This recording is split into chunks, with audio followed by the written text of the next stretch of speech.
अपशकुनाचा विळखा तुमच्या भावकीच्या पायाला तिढा मारून बसलाय त्याचं काय? त्यात त्याचं डोकं फोडा आणि जर नाही जमलं तर नरकाची पायरी चढायला तयार राहा. गोविंदराव आधी बाहेर या. ज्योती आणि त्याच्या बायकोनं उद्या जात पंचायतीच्या समोर येऊन माफी मागून सांगायचं की शाळा बंद करणार. बस. उद्या जात पंचायत बसती आपल्यासाठी. ज्योती, तुझ्यामुळं सारी माळी जात अडचणीत आली आहे. मुळात विद्या आपल्यासाठी नाही, तुला जात महत्वाची की तुझा हट्ट तेवढंच सांग. शेवटचं सांग, शाळा बंद कर.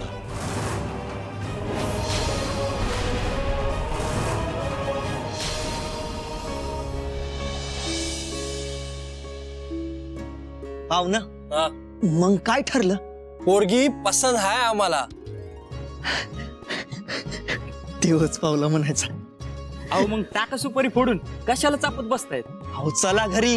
म्या भावकीतली 4 माणसं बोलवतो. सुपारीचा कार्यक्रम उरकून घेऊ. स्वयंपाक होत राहील तवर.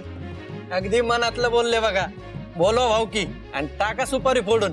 गेनबा,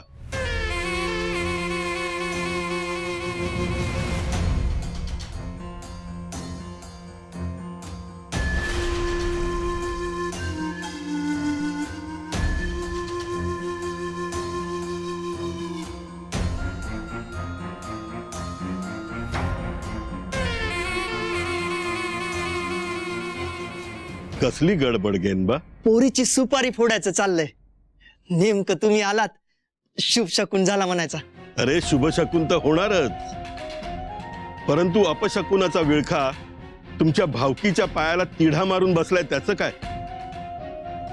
माझ्या ध्यानात नाही आलं पंत. पान सुपारीचा कार्यक्रम करतायत. घरात लग्न ठरल्यानंतर भूदेवानेच जर पाठ फिरवली तर लग्नच काय, मेल्यानंतर विधी करायला किरवंत सुद्धा मिळणार नाहीत तुम्हाला. तुमच्या पिढ्या मोक्ष प्राप्तीसाठी मरणानंतर सुद्धा झगडत राहतील, लक्षात ठेवा. काय चुकलं का गरीबाकडून? अरे मुढांनो, तो गोविंद बाळ्याचा ज्योती आणि त्याची सून हे शाळा काढायचं पाप करताय आणि तुम्ही त्याच्याकडे डोळेझाक करताय. म्हणजे तुम्ही सुद्धा पापाचे धनी होणार. पापाचं धनी आम्ही कसं पंत? तुमची भावकी ती, तो पापी, तुम्ही पापी. लक्षात घ्या, बारशापासून पिंडदानापर्यंतचे तुमचे सगळे कार्यक्रम आमच्यावर अवलंबून आहेत आणि आम्हीच जर पाठ फिरवली तर यातलं एकही कार्य तुमच्या घरात व्हायचं नाही. सुपारी फोडण्यापेक्षा त्या जोत्याचं डोकं फोडा. त्या गोविंद माळ्याच्या घरी जा, त्याला समजावण्याचा प्रयत्न करा आणि जर नाही जमलं तर नरकाची पायरी चढायला तयार राहा. सुपारी फोडतायत. नको नको ती काम हे करणार आणि आपल्या बोकांडी बसणार. याला काय अर्थ आहे? अख्खं गाव आपल्या विरोधात करून घ्यायचा का? गोविंदराव, हो गोविंदराव, आधी बाहेर या. लवकर या.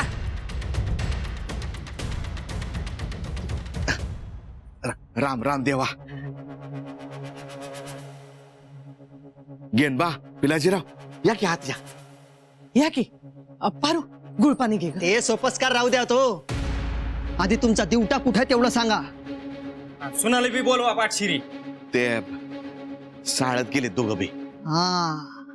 जगाची फिकीर हाय ते असणी, पण भावकीची भावकीची फिकीर नाही. अहो पर झालंय काय? काय झालं? अरे तुझ्या भावाच्या कर्तुतीनं समधी भावकी आज नरकाच्या दारात उभी आहे.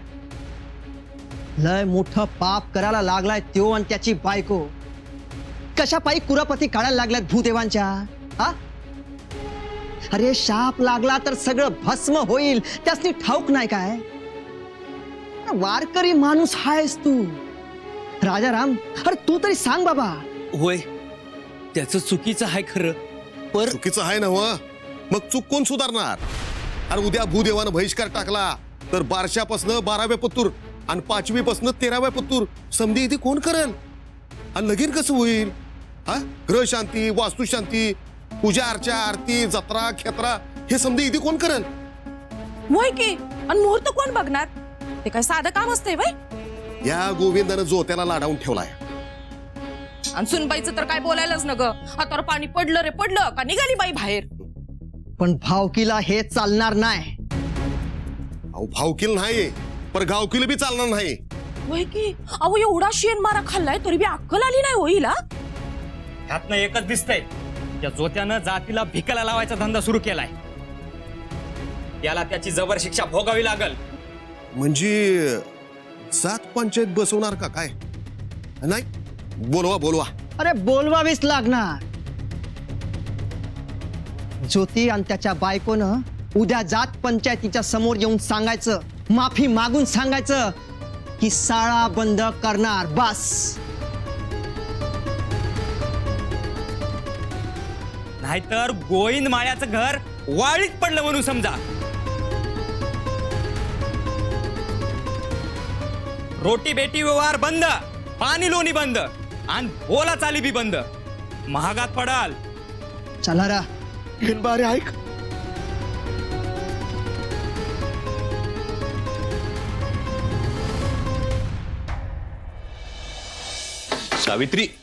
सावित्री अगं आवरलं का नाही तुझं?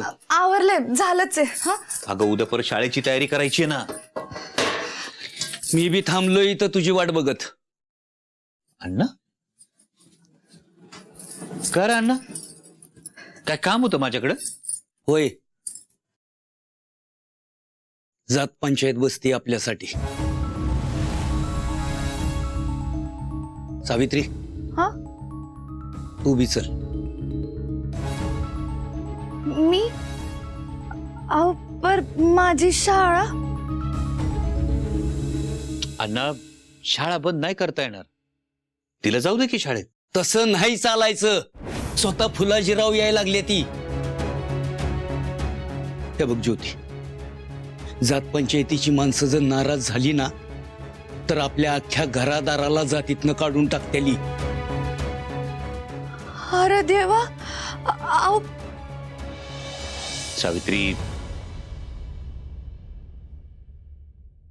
सावित्री एक काहीतरी वेगळं दिसतंय मला. सावित्री तू शाळेत जा.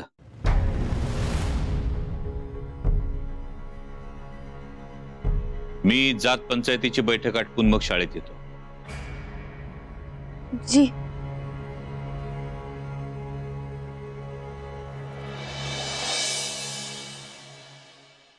अरे जातीतला एवढा मोठा माणूस फुलाजीराव, एक तर त्यासनी 1000 कामं, पण जसा निरोप मिळाला तसं धावत आले ते. आणि समाजाच्या भल्यासाठी किती धावा असती त्यांची. फुलाजीराव, आता विषय तुमच्या ध्यानात आला असेलच. कळलं? आम्हाला फूल बी कळतं आणि फुलातला काट्या बी कळतो. कोणतं फूल कधी कुठं कसं तोडायचं, त्याला देठाला किती दिवस ठेवायचं याची बी जाण आहे आम्हाला. काट्याचा नायटा करायचा का काट्याला जागच्या जागी जिरवायचा हे बी ठाऊक आहे आम्हाला. तर आपण कोण, आपली जात काय, हे सगळ्यांनी ध्यानात ठेवा. ऐकतोयस नव? तुला माहित नसेलच, पण तो परमपिता परमेश्वर स्वतःला माळी म्हणवतो. तो ईश्वाचा मळा फुलवतो आणि आपण गावगावचा मळा पिकवतो. अरे म्हणूनच त्यानं आपल्याला माळ्याच्या जातीत जन्माला घातलं. त्यामुळं आपण आपल्या जबाबदारीनं वागलं पाहिजे. काय ज्योती, तुझ्यामुळं सारी माळी जात अडचणीत आली आहे. अरे भूदेवांना पाठ फिरवली तर कोणी कुत्र तरी विचारेल का आपल्याला? त्यांच्याशिवाय पान तरी हलतं का आपलं? आणि भूदेवांच्या वाकड्यात कोणी जातं का? अरे त्यांच्यामुळं हे सारं जग चाललंय. ऐक रे बाबा, आणि तुझ्या म्हणतो ना ते विद्ये विना मती गेली, मती विना नीती गेली, हे सगळं काही खरं नाही. मुळात विद्या आपल्यासाठी नाही. का? म्हणजे अरे देवानं ठरवलंय ते. आता तू म्हणशील दिवसा ढवळ्या घोबडाला बाहेर काढायचं, त्याला दिसल का? नाही, त्याच्यासाठी अंधारच लागतो. आता हे कोणी ठरवलं? तर हे भगवंतानं ठरवलं. आता तू म्हणशील का त्याच्यावर अन्याय झालाय म्हणून त्याला बाहेर काढा, आणि जरी समजा त्याला बाहेर काढलं तरी त्याला दिसल का? नाही. ही सगळी भगवंताची इच्छा, म्हणून ही विद्या त्या शूद्रांसाठी नाही. आणि बाई ही शूद्र आहे, त्याच्यामुळं तिला पण शिकण्याचा अधिकार नाही. तुझा अट्टहास कशाला? तू कशाला पापाचा धनी होतो? याला मी पाप मानत नाही. तू जरी याला पाप मानत नसला तरी बी ते पापच आहे. सोनारानं काय करायचं, लोहारानं काय करायचं, मडकी कोणी घडवायची हे तू ठरवायचं नाही, हे तो भगवंत ठरवणार. शूद्रानं गाव नदीतल्या वड्यातल्या सगळ्यात खालच्या भागातलं पाणी भरायचं. कसायानं बकऱ्याच्या मानेवरून सुरी फिरवायची. गारोड्यानं पुंगी वाजवायची आणि गोंधळ्यानं गोंधळ घालायचा. हे सारं इथे लिखित आहे. पिढ्यानपिढ्या आपण असंच करत आलोय. आणि मला सांग, बाकीच्यांना त्रास नाही तर मग तुला कसली अडचण? अरे देवाच्या करणीला तुझा विरोध का? अहो ही देवाची करणी नाहीये. जातीच्या उतरंडीवर वर्चस्व ठेवण्यासाठी काही हुशार लोकांनी देवाच्या नावावर खपवलंय हे. भरम भरम आहे हा तुझा. मला फक्त एकच सांग, तुला जात महत्वाची की तुझा हट्ट? तेवढंच सांग.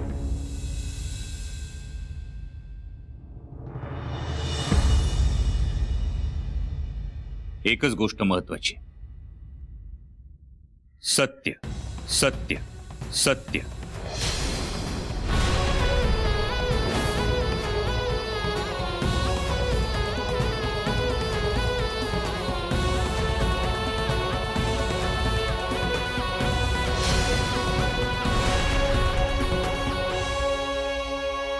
ती बघा आली हडळ. आज हिला शाळेत जाऊ द्यायचं नाही.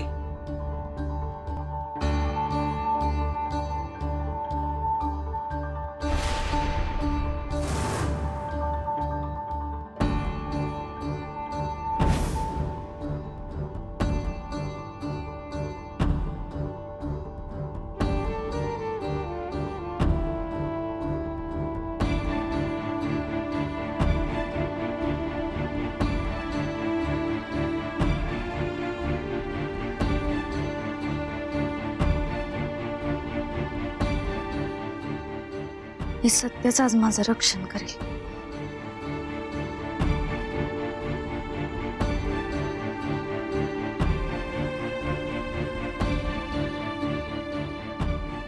काय झालं?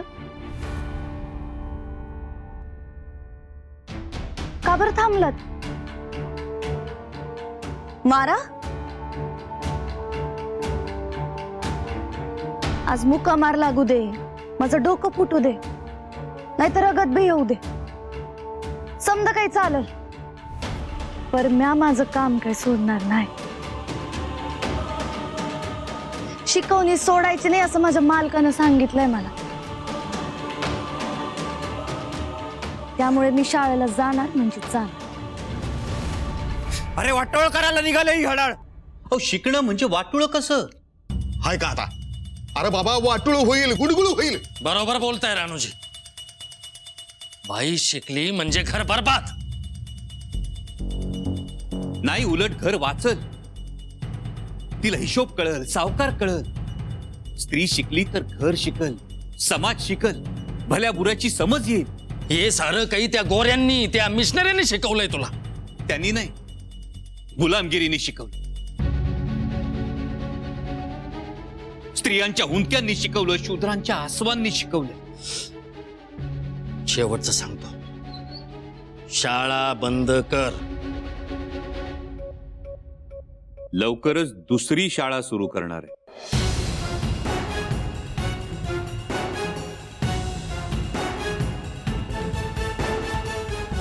ज्योती, याचे परिणाम वाईट होतील. मला सांगा पंचमंडळी, अहो तुम्ही देवघरातला दिवा विझवता का? नाही ना? मग ज्ञानाचा दिवा का विझवताय? अहो तो अज्ञानाचा अंधार दूर करल. बघितलं फुलाजीराव, बघा बघा कसा तोंड वर करून बोलतोय. ज्योती, अरे गप बस. कुणाबरोबर बोलतोयस? गप. काल माझ्या बायकोनी मुलींना शिकवताना एक कविता म्हणून दाखवली. सावित्री.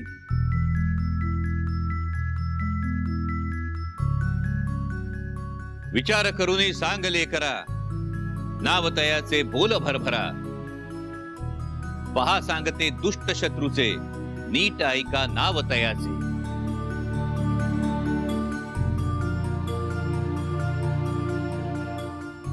अज्ञान.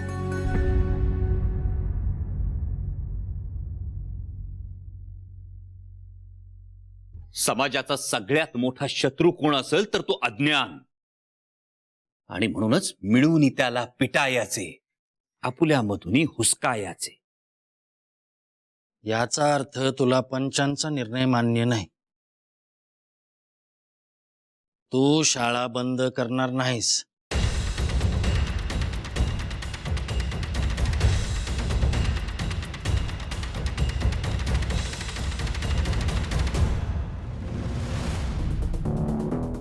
कोणत्या बी परिस्थितीत शाळा बंद होणार नाही.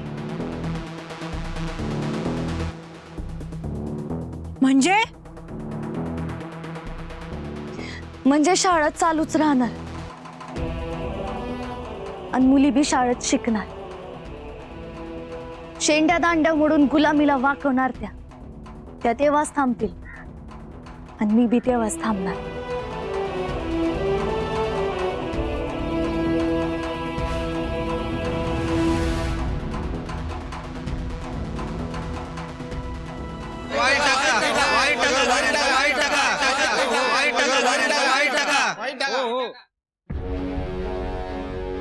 आज मला वाळीत टाका. माझ्या बायकोवर शेड फेकाल, तिला दगड माराल. एक गोष्ट लक्षात ठेव, ज्ञानाच्या वाटेवर चालणाऱ्याला अडवणारा दगड अजून निर्माण झाला नाही. आणि ज्ञानाला विद्रूप करण्याची क्षमता कुठल्याही शेणात नाही. पाण्याला बंधारा बांधून अडवाल, पण ज्ञानाला अडवणारी भिंत बांधणारा जगाच्या पाठीवर नाही. म्हणूनच मी सुद्धा थांबणार नाही. माझ्यामुळे तुम्हाला अडचण होत असेल, मला जातीत बांधू नका.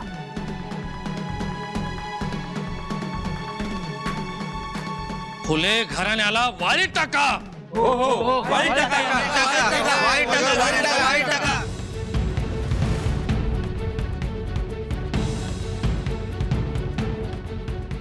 वाळीत टाकायचं असेल तर मला टाका. माझे वडील, भाऊ आणि चुलते यांचा याच्यात काही सहभाग नाही. उलट विरोध आहे त्यांचा. अरे वा, चांगली छक्कल लढवतोय. पण लक्षात ठेव, तुझ्या या बोलण्यानं तुझा परिवार, तुझं घर वाचणार नाही.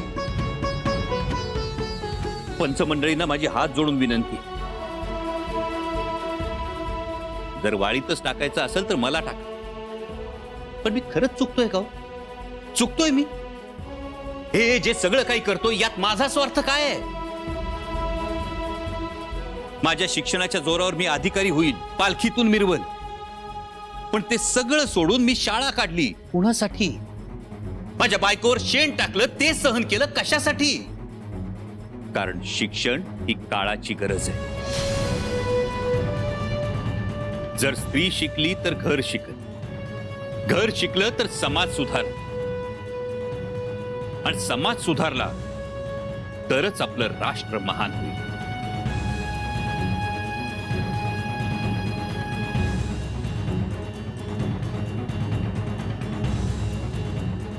एकदा विचार करा, मग काय घ्यायचा तो निर्णय घ्या.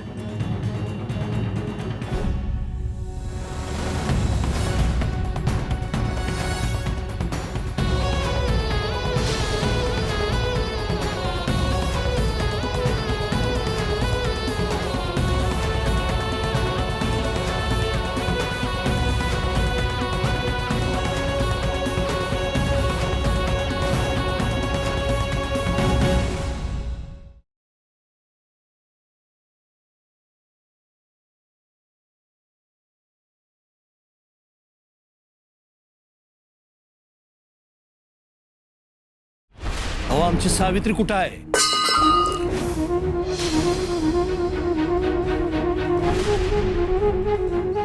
विचारलं आम्ही काहीतरी. मळत गेली तुम्ही समधी घरात आणि सुनबाई मळ्यात. मालक,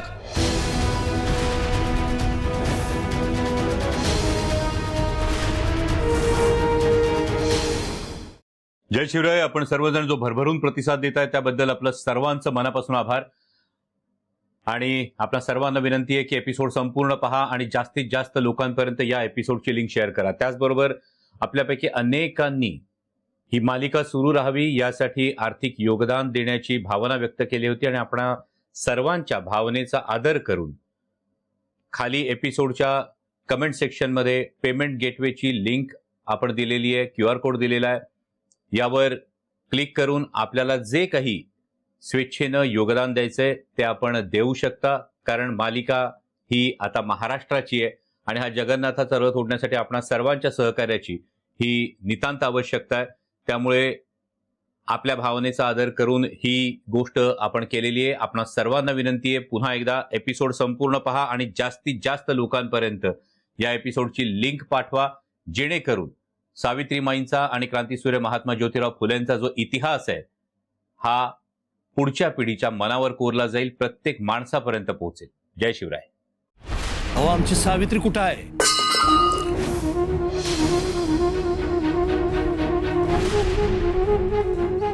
विचारलं आम्ही काहीतरी. मळत गेली तुम्ही समधी घरात आणि सुनबाई मळ्यात. मालक,